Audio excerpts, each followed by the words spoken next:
शिवसेना खामगाव तालुका व शहर पदाधिकाऱ्यांच्या वतीने उपविभागीय अधिकारी खामगाव यांना विविध जनहिताच्या मागण्यांसंदर्भात निवेदन देण्यात आले।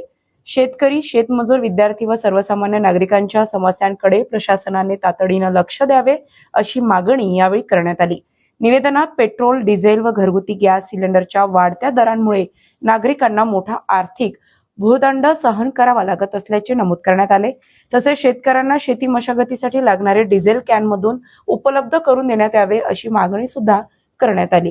विद्यार्थ्यांच्या वैद्यकीय नीट परीक्षेचा पेपर फुटल्यामुळे विद्यार्थ्यांचे मोठे शैक्षणिक नुकसान झाले असून संबंधित दोषींवर कठोर कारवाई करून त्यांना तातडीने अटक करावी अशी मागणीही निवेदनातून करण्यात आली आहे। याशिवाय शेतकऱ्यांना लागणारी खते, बियाणे मुबलक प्रमाणात उपलब्ध करून द्यावीत, रखडलेला पीक विमा रक्कम तातडीने शेतकऱ्यांच्या खात्यात जमा करावे अशा विविध मागण्या करण्यात आल्या। दरम्यान प्रशासनाने या मागण्यांकडे गांभीर्याने लक्ष न दिल्यास शिवसेनेच्या वतीने तीव्र आंदोलन छेडण्यात येईल असा इशाराही निवेदनाद्वारे देण्यात आला। यावेळी तालुका प्रमुख श्रीराम खेळदार, शहर प्रमुख रवी जैन यांच्यासह शिवसैनिक जे या पेपर फुटीमध्ये दोषी आढळतील त्यांना कठोर कारवाई करण्यात यावी हे सुद्धा या ठिकाणी आम्ही मागणी केलेली आहे। तसेच पीक विम्याची रक्कम आजपर्यंत खामगाव तालुका सुटलेला आहे, म्हणजे मिळालीच नाही। तो एक मुद्दा आम्ही शेतकऱ्यांसाठी पीक विम्याची रक्कम त्वरित मिळावी हे सुद्धा मागणी केलेली आहे।